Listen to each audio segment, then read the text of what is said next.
Dos fuertes sismos de 7.5 y 6.06 grados se registraron esta madrugada en Morona, Santiago. Ambos movimientos telúricos fueron sentidos en casi todo el país. Hay un fallecido y 9 heridos. A las 5:40 tembló Guayaquil. El temblor de 5.9 grados no tiene relación con los otros sismos. Se reportaron varios daños. Expertos del Instituto Geofísico aseguraron que la profundidad registrada en los movimientos evitó que se sintieran con intensidad en la superficie, evitando así mayores afectaciones. El presidente Lenín Moreno dijo que los ministros se trasladaron a los territorios afectados y que ventajosamente no existen daños mayores. En otro tema, descubren otra ambulancia en la que se pretendía infiltrar teléfonos celulares y licor en la penitenciaría del Litoral. 2 funcionarios del Ministerio de Justicia fueron detenidos. En lo internacional, masiva asistencia a concierto por Venezuela.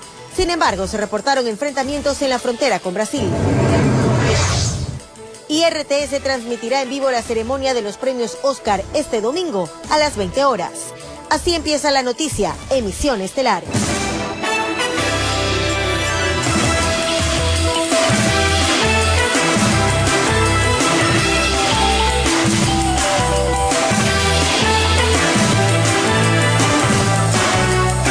Amables televidentes de todo el país, buenas noches y bienvenidos. Iniciamos de inmediato con la información. 2 fuertes sismos de 7.5 y 6.06 de magnitud se registraron en una apartada región selvática del nororiente de Morona, Santiago, en el límite con Perú. Ambos movimientos telúricos fueron sentidos en casi todo el país.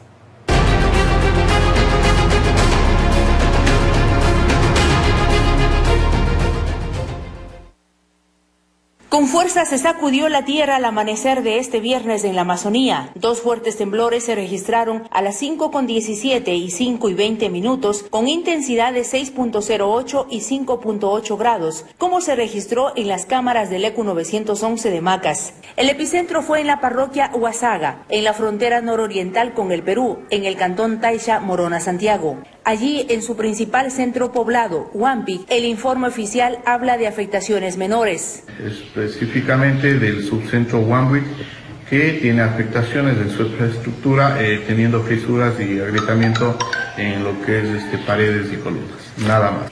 En el primer barrido realizado en Taisha, en su cabecera cantonal y poblaciones cercanas, se destaca que no hay víctimas personales ni daños materiales. Su gente vivió, sí, momentos de pánico por la intensidad del temblor. No tenemos ninguna novedad, ningún reporte. Se está coordinando con gestión de riesgos de la municipal, se está coordinando con bomberos, policía y militares, con el Ministerio de Salud Pública, a través de la directora Nadia González, el reporte también de las unidades, las 17 unidades de subcentros que tiene acá en el cantón, y no se reporta ninguna novedad hasta el momento. Los habitantes de Pastaza, por su parte, igual sobresaltados por el evento, vivieron un gran susto, pero el informe oficial habla de que no se presentaron novedades. No hay novedades que reportar en tema de construcciones, en tema de vías, en tema de situaciones del sector público, escuelas, colegios. En el sur de Morona, Santiago, en Gualaquiza, se reporta 3 personas heridas, una losa desprendida en Limón y Indanza, así como en Tihuinza, un prolongado apagón, informó Carmita Argotti. Y luego de los sismos en Morona, otro movimiento de 5.9 grados causó alarma en Guayaquil a las 5:40 de la madrugada. 7 casas resultaron afectadas. También se reportaron daños en el tumbado del ECU 911 de San Borondón. Tras los sismos registrados en el país esta madrugada, varias edificaciones resultaron afectadas. En Guayaquil, parte de la estructura de una vivienda abandonada colapsó en las calles Andrés Marín y Huancavilca, centro de la urbe. Cuando comenzó el temblor, nosotros abrimos la puerta para salir y vimos que cayó eso. Nosotros vimos que cayó y nosotros nos fuimos para allá. No pasa persona por ahí, gracias a Dios. No, el señor que vive ahí salió. Gracias a Dios él no se puso un poco más acá. Si no, le hubiera caído ese pedazo. Acá al lado. Sí. Delegados de Justicia y Vigilancia del municipio de Guayaquil colocaron sellos para que se proceda a la demolición del inmueble. El propietario deberá acercarse a la comisaría sexta donde está el expediente de este inmueble. Pero esta casa está abandonada. Si está abandonada, la Dirección de Obras Públicas procederá a hacer la demolición. ¿Y en qué tiempo sería eso? Urgente, lo más pronto, ya la otra semana se estaría haciendo eso. En las calles Sucre, entre la avenida Machala y Antepara, se reportó el daño de otra vivienda. De esa parte que está ahí arriba, un enlucido que lo han hecho muy grueso, se desprendió y se vino acá. Se ha desprendido el enlucido, donde al desprenderse se deja entrever que la estructura está sumamente apolillada y en mal estado que en cualquier momento puede colapsar. Elementos de la ATM y Cuerpo de Bomberos removieron los escombros. La casa fue acordonada, mientras personal de Puerto Limpio retiraba los restos. La sala operativa del ECU 911 de San Borondón presentó daños en el tumbado. Hemos tenido 22 llamadas de reporte de más que nada mampostería caída de las diferentes viviendas. Se hicieron los cierres normales por prevención de seguridad de los túneles, de los diferentes puentes de la ciudad. No tenemos reporte en carreteras de ninguna afectación. Adicional a esto, nosotros nos enrutamos. En este caso sufrimos la caída de cielo raso aquí. Eso afecta momentáneamente nada más, pero el enrutamiento es automático con la ciudad de Quito. Durante el monitoreo, la Secretaría de Gestión de Riesgos actualizaba el total de afectaciones. En cuanto a Macas, en Morona, Santiago, hasta el momento tenemos el reporte de entre 10 y 15 viviendas afectadas en lo que es mampostería y 4 instituciones públicas. En cuanto a Guayaquil, tenemos ahorita el reporte de alrededor de 7 viviendas afectadas. Insisto en el tema de mampostería, no existen vidas afectadas, sino que ha habido una afectación muy leve. Informó Roselena Vasconés. Y varias cámaras de seguridad captaron en Guayaquil los instantes en que sucedieron los sismos que alarmaron a la población. Enseguida un recuento. Durante horas de la madrugada de este viernes 22 de febrero, el movimiento telúrico fue sentido en varios puntos del Ecuador.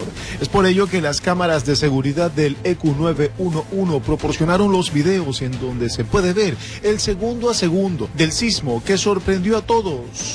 En las calles Portete y la 38 podemos divisar cómo el artefacto se mueve durante el tiempo que duró el temblor.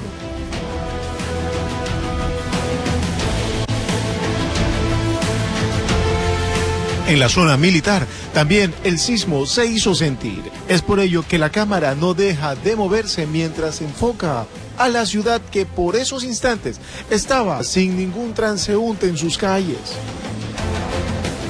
En el cantón Yaguachi las cosas no fueron muy distintas, pues el sismo sacó de sus viviendas a gran cantidad de habitantes del lugar. Sin embargo, la Corporación de Seguridad Ciudadana también facilitó varios videos. En la avenida Carlos Julio Arosemena, en el norte de Guayaquil, la historia se repetía. En Urdesa, también al norte de la urbe, situación parecida. Ya más al centro de Guayaquil, en las calles Clemente Ballén y Chile, podemos ver cómo decenas de personas despavoridas terminan en la acera. Esto para evitar que cualquier objeto contundente caiga sobre ellos. Fueron los segundos a segundos que vivieron los guayaquileños y distintos ecuatorianos, mientras el temblor se presentó, dejando asustados a la gran cantidad de la población, informó Julio César Saona. La profundidad registrada en los sismos reportados esta madrugada evitó que los movimientos telúricos se sintieran con intensidad en la superficie, evitando así mayores desgracias materiales y humanas. Así lo confirmó el Instituto Geofísico. Aún no aclaraba el día, pero las calles en varias zonas del país lucían ya con gran cantidad de personas, producto de los movimientos telúricos reportados la madrugada de este viernes en las provincias de Guayas y Morona, Santiago, que se sintieron en varias ciudades. Videos que circularon a través de redes sociales dejaron cuenta de la intensidad de los sismos. Por horas las personas permanecieron fuera de sus viviendas y concentrados en espacios abiertos. Y es que el temor por este tipo de eventos naturales es mayor para los ecuatorianos, luego del terremoto del pasado 16 de abril del 2016 en la costa ecuatoriana. Ante ello, el Instituto Geofísico informó en rueda de prensa que aunque la magnitud de los sismos es alta, gracias a la profundidad de los mismos, sobre todo el de Morona, Santiago, que fue de 140 kilómetros, evitó males mayores. La intensidad de un evento no solo depende de la magnitud, depende también de la profundidad a la que ocurre el sismo. Entonces, pensando en el primer sismo, el de 7.6, si hubiera sido más superficial, entonces estaríamos contando otra historia en el momento, ¿no? El primer sismo se registró a las 5 horas 17 minutos en Macas con una magnitud de 7.6 grados en la escala de Richter y una profundidad de 140 kilómetros. El segundo al suroccidente de Guayaquil, 5:40 de la mañana, con una magnitud de 5.9 grados con una profundidad de 40 kilómetros. Ambos generaron réplicas menores que fueron desde 6.1 a 3 grados. Mónica Segovia, investigadora del área de sismología, explicó que los movimientos telúricos obedecieron a un movimiento de la placa oceánica de Nazca. La placa que está bajo el continente en subducción es la placa oceánica de Nazca, ¿sí? Y este proceso de subducción es algo que es constante en el tiempo, o sea, no es que funciona en un momentito y luego ya se tranquiliza, ¿no? O sea, está todo el tiempo en movimiento. Las dos placas están en convergencia continua todo el tiempo.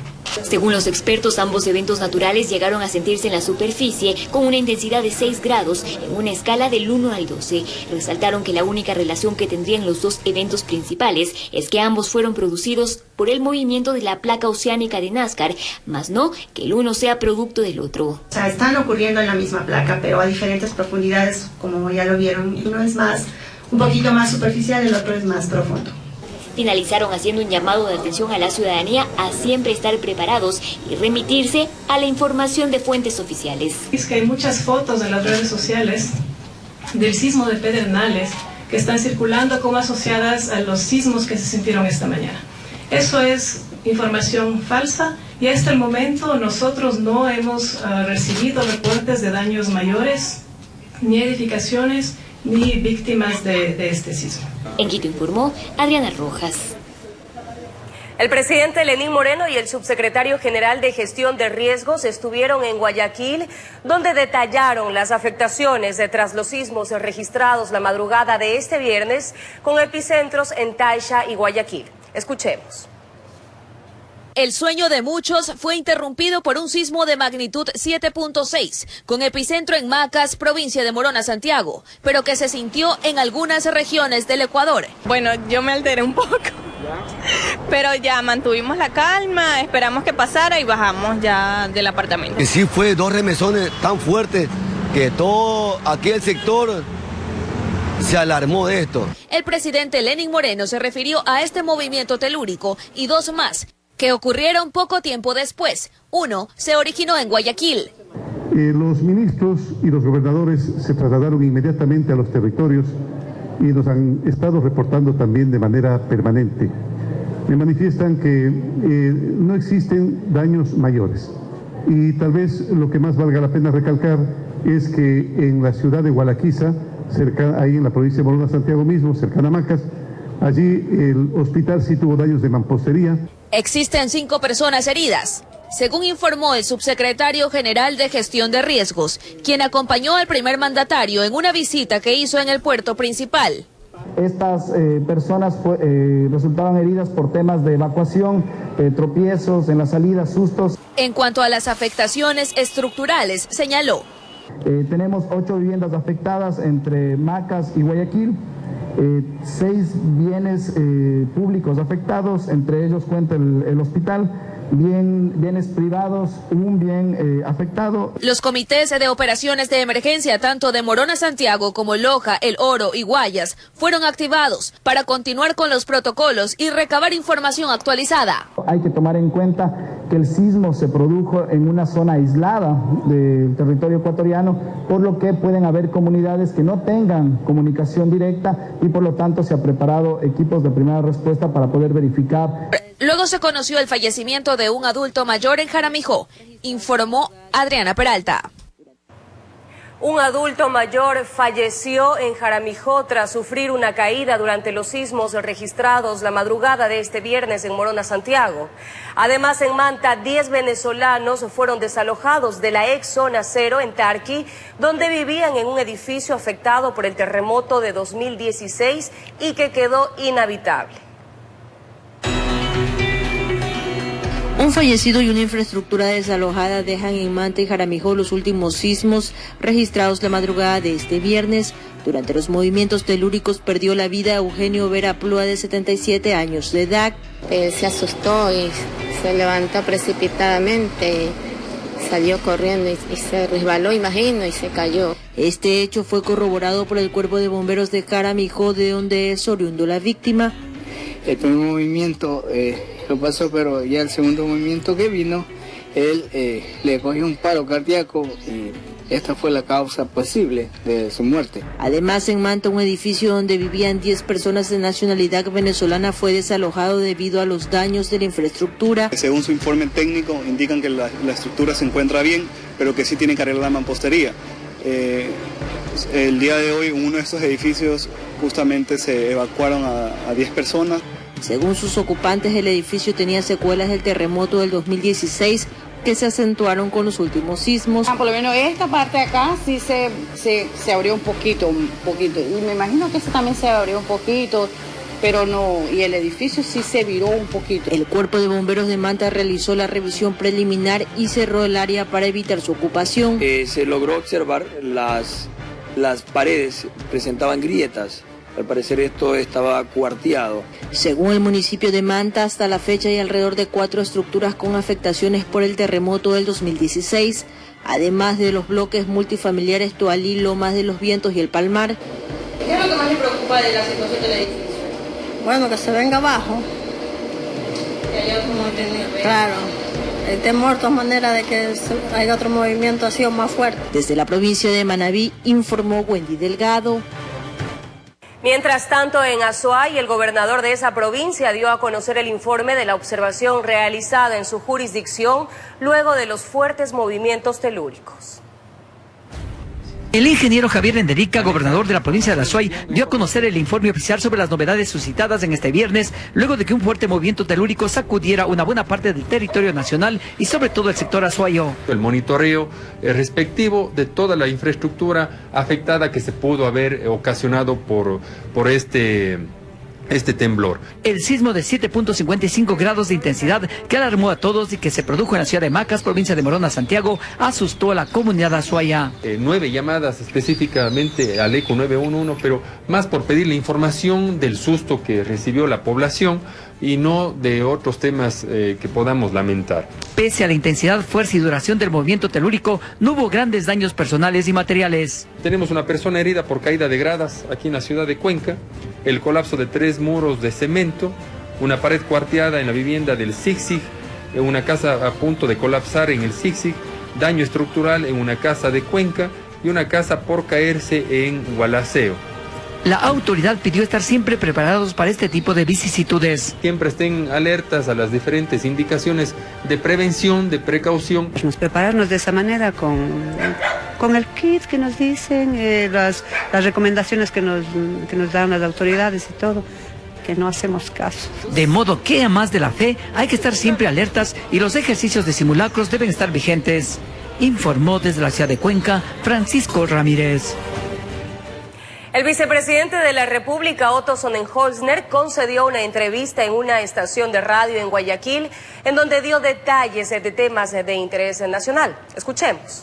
El mandatario de alguna manera está cediendo por él. Temprano en la mañana y el vicepresidente Otto Sonnenholzner cumplía agenda en la ciudad de Guayaquil y el primer tema a abordar durante su compromiso radial eran los sismos que se registraron en el país, Macas y Guayaquil, y que fue sentido en todo el Ecuador. Ya tenemos desde temprano los reportes de las autoridades de riesgo y tenemos la buena noticia de que no hay víctimas mortales, no hay mayormente daños materiales. Aquí en Guayaquil hay alguna infraestructura que está cerrada, pero hasta el momento, gracias a Dios, solo tenemos buenas noticias respecto de esto. No hay mayores daños. Se sintió muy fuerte en Loja, se sintió muy fuerte en Cuenca también. De ahí que visitará 2 países europeos, España y Alemania, en donde será parte de una rueda de conferencias en torno a los objetivos de desarrollo sostenible de las Naciones Unidas. Desde temas sociales, pasando por productivos, llegando a temas ambientales. Nosotros como país tenemos la decisión y el compromiso de llevar adelante estos objetivos como un fin, como un beneficio para todos los ecuatorianos.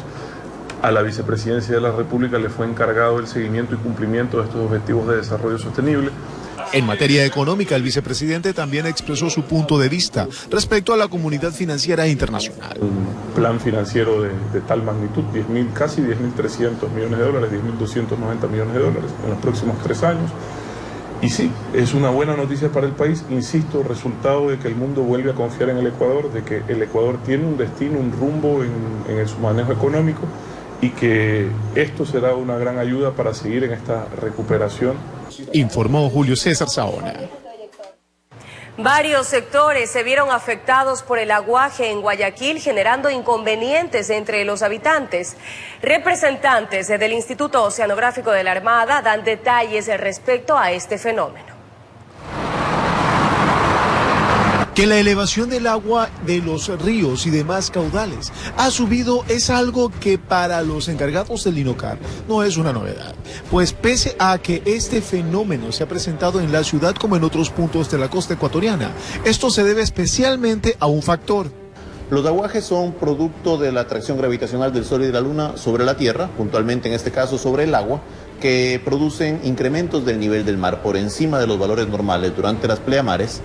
Por esos motivos nosotros avisamos de esto ya con días de anticipación, sabiendo que podía haber alguno de estos efectos. De hecho, se han inundado algunos sectores bajos en Guayaquil, por ejemplo, sin que haya lluvias, únicamente con el incremento del estero y del río Guayas. Los distintos videos en las redes sociales dejan de ver cómo el agua durante este tiempo de invierno ha invadido espacios que antes no eran abordados por el líquido. Sin embargo, a criterio de los expertos del INOCAR, esta condición no es de extrema preocupación, pero igual hay que estar prevenidos y que este feriado podría presentar novedades. Para la semana de carnaval sí tenemos aguaje, no es aguaje máximo como el que tenemos ahora, pero sí vamos a tener un aguaje.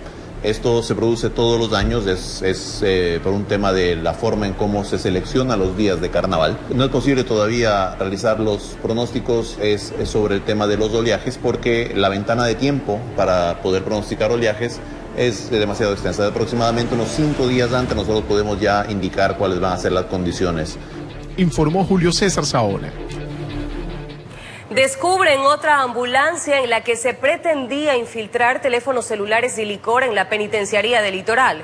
2 funcionarios del Ministerio de Justicia fueron detenidos por el delito de ingreso de objetos prohibidos, cuya sanción es 3 años de prisión. Juez Luis Ángel. Ni 5 días del primer hallazgo y la madrugada de este viernes, otra emergencia penitenciaria. No era por motín alguno. Tenían más de 14 teléfonos celulares, auriculares, tenían botellas, tenían 2 litros de licores artesanal y todo esto pues también cables USB. El conductor trabaja para el Ministerio de Justicia conjuntamente con la persona que se encontraba. La ambulancia perteneciente al Ministerio de Justicia presta servicios ante eventuales descompensaciones de las personas privadas de la libertad, pero esta vez pretendieron descomponer el orden. Sería el ingreso de artículos prohibidos, previsto y sancionado el artículo 275, que tiene una pena hasta 3 años. El fin de semana, 14 policías y 6 civiles fueron aprehendidos por estar involucrados en el ingreso de un vehículo que pretendía hacerse pasar como una ambulancia, pero no llevaba a ningún enfermo. No hay una bitácora, por ejemplo, ¿sí?, en la garita. Vamos a ir optimizando algunas partes del control que no tiene este momento la penitenciaría, inclusive cámaras para poder detectar la entrada y salida de vehículos. En el Comando Zonal 8 informaron más detalles, que la seguridad no está en vilo, todo lo contrario. Generalmente la ambulancia, una vez que culmina sus funciones, ingresa, pero ingresa únicamente con el conductor. Tiene un parqueadero asignado ahí dentro de la penitenciaría, donde permanece durante la noche. Historias penitenciarias que vuelven a poner en la palestra una profusa incertidumbre. ¿Quién manda en la penitenciaría del Litoral? Informó Jorge Escobar. Y mucha atención con la siguiente información. Este lunes 25 de febrero, desde las 8 de la mañana, los servicios integrales de flagrancia en la ciudad de Guayaquil funcionarán en la unidad de vigilancia comunitaria Modelo. En esta remodelada infraestructura laborarán jueces, fiscales, defensores públicos y agentes policiales. Las materias que se atenderán son constitucional y penal.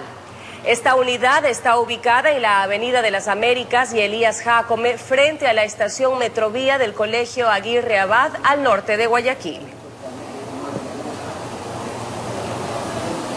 El presidente Lenín Moreno recorrió la parroquia urbana Pascuales en Guayaquil para acompañar la asistencia concedida a adultos mayores con capacidades especiales a través de la misión Las Manuelas y los médicos del barrio. El jefe de Estado destacó además el aporte del plan Toda una Vida. Esa es la consecuencia de lo... Ingrid no salía de su asombro cuando empezaron las visitas, entrevistas y luego una palabra de aliento para su padre, Segundo Espinosa. Es la primera vez que yo veo que viene el presidente de la República y que se acuerdan de Pascuales y principalmente las personas mayores de la tercera edad. Mi papá es una persona que tiene 91 años de edad. No eran las 12 y el presidente llegaba a la calle Sexta de Pascuales, acompañado de su esposa y no pocas brigadas de la misión de Las Manuelas. Asistencia para quienes ha dicho Lenín Moreno no deben ser archivados por la sociedad. El día de hoy he tenido una satisfacción muy grande de volver a caminar con Las Manuelas. A los tiempos, realmente fue una satisfacción el poder encontrarnos con esas maravillosas personas que tienen algún tipo de discapacidad y que tienen tanto cariño, tanto amor que entregar. Una visita integral con los médicos que complementan esta cruzada humanitaria, desde la vitalidad hacia los mejores años. Para que Las Manuelas puedan percatarse de que existe una persona con discapacidad. En la casa, por favor, poner un pañuelito, una banderita blanca, y si es que pueden alguna referencia, muchísimo mejor. ¿Qué problema tiene? Él le dio 12 microinfartos cerebrales. Él le dio la orden para que mi papá reciba ayuda. El jefe de Estado visitó 2 viviendas y después, durante su intervención en el cuartel de bomberos, habló de las cifras que dejaron los sismos y demás, menos números y ajustes en ciernes, con el Fondo y Compañía, informó Jorge Escobar.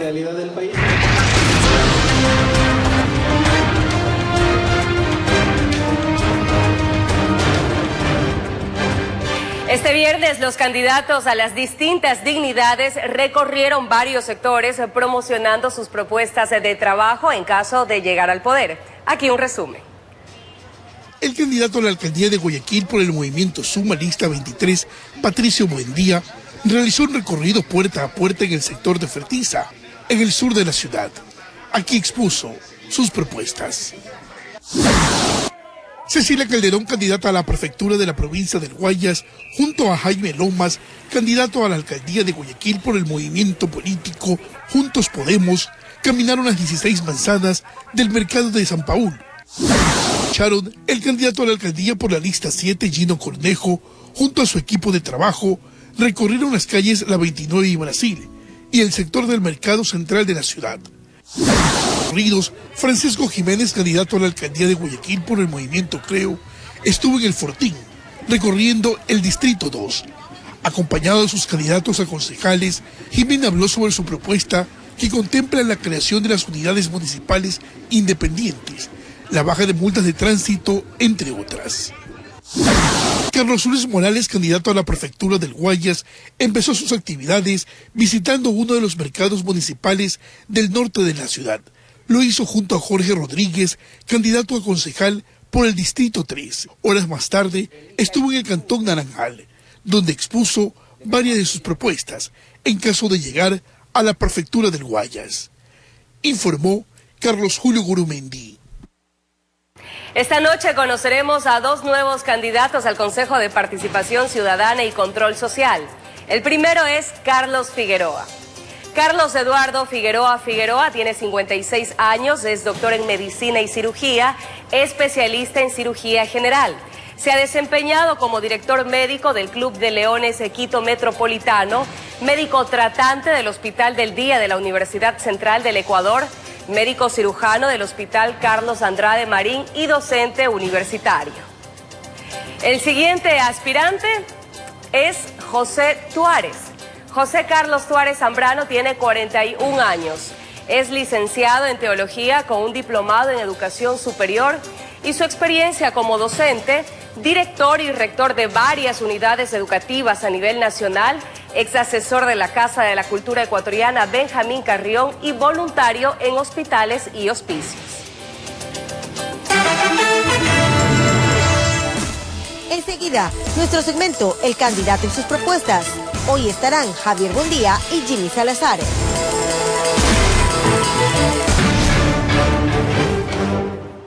Jimmy Salazar es el candidato a la prefectura del Guayas que conoceremos a continuación. Jimmy Salazar tiene 53 años, es abogado y su experiencia como presidente del Colegio de Abogados del Guayas representa a Justicia Social Lista 11. La construcción de colegios e institutos agropecuarios, así como de escuelas rurales, para lo cual solicitará la competencia al Ministerio de Educación, son dos de las propuestas del abogado Jimmy Salazar, candidato a la prefectura por la Lista 11. Hola, Bertildo. Ha estado al frente del Colegio de Abogados del Guayas en los últimos 8 años y desde esa palestra promovió la creación de su movimiento, que afirma busca justicia social.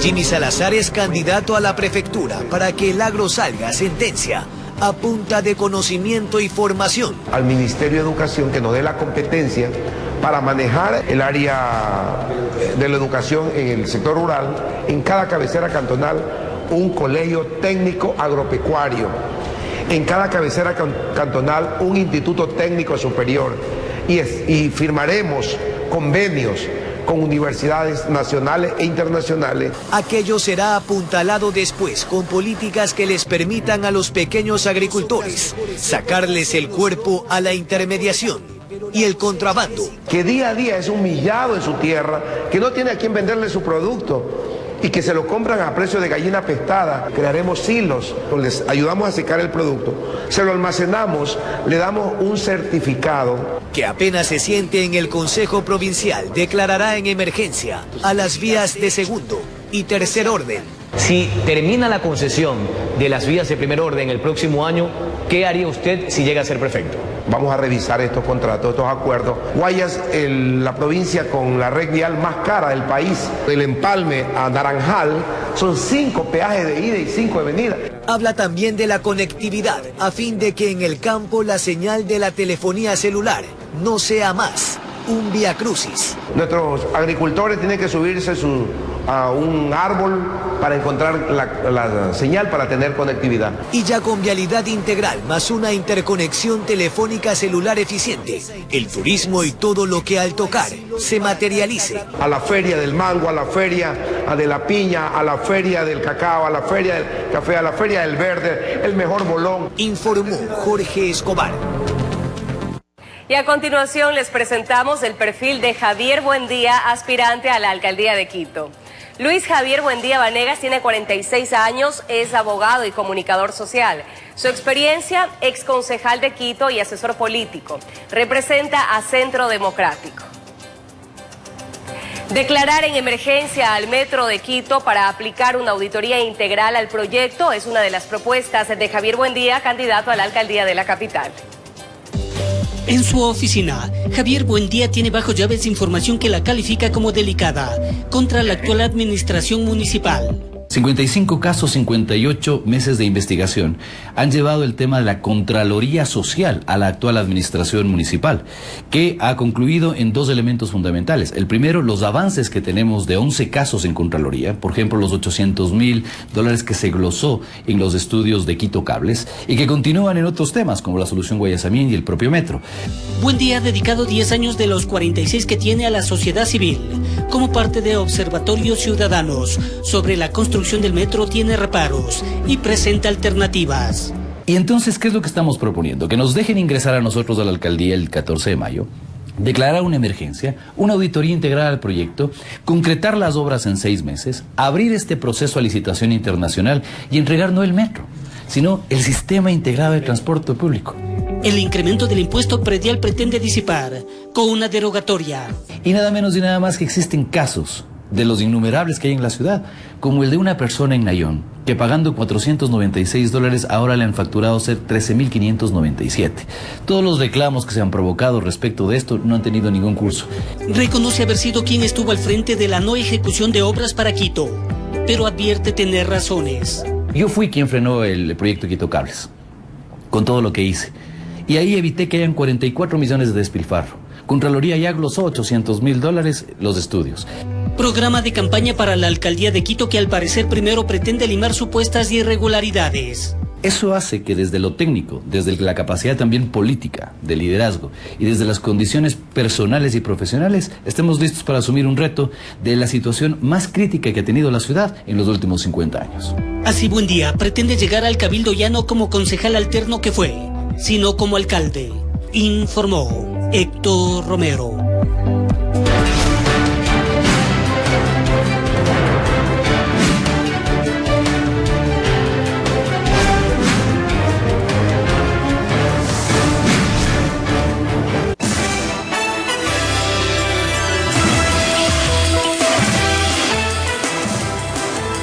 Gracias por permanecer en nuestra sintonía.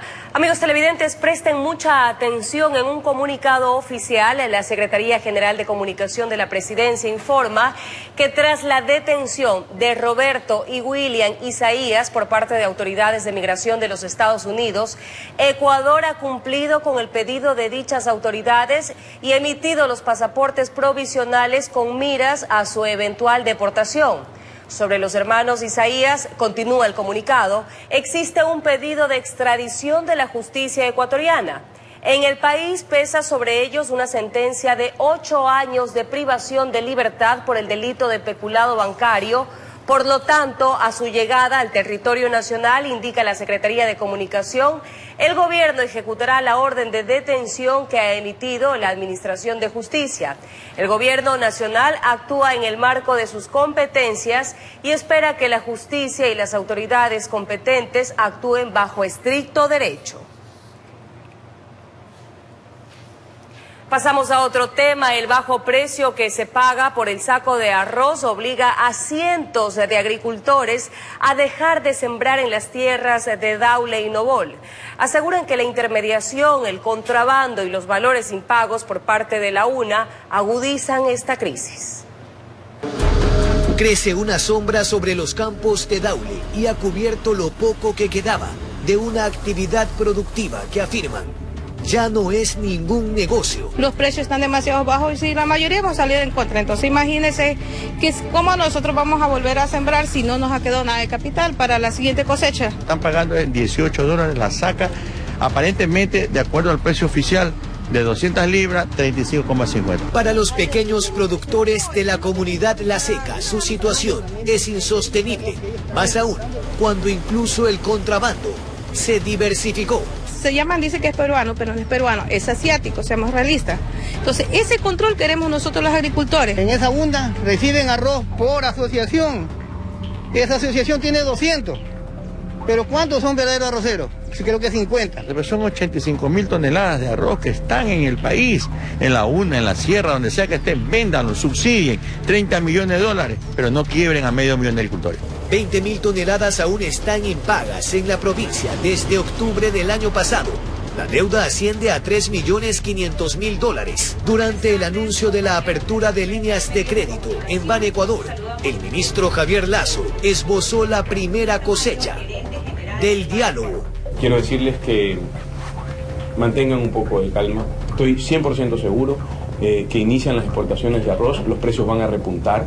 Pero acá la insoportable humedad aprieta igual que una crisis en ciernes. Te entregas tu arroz y te lo pagan los 4 o 5 meses.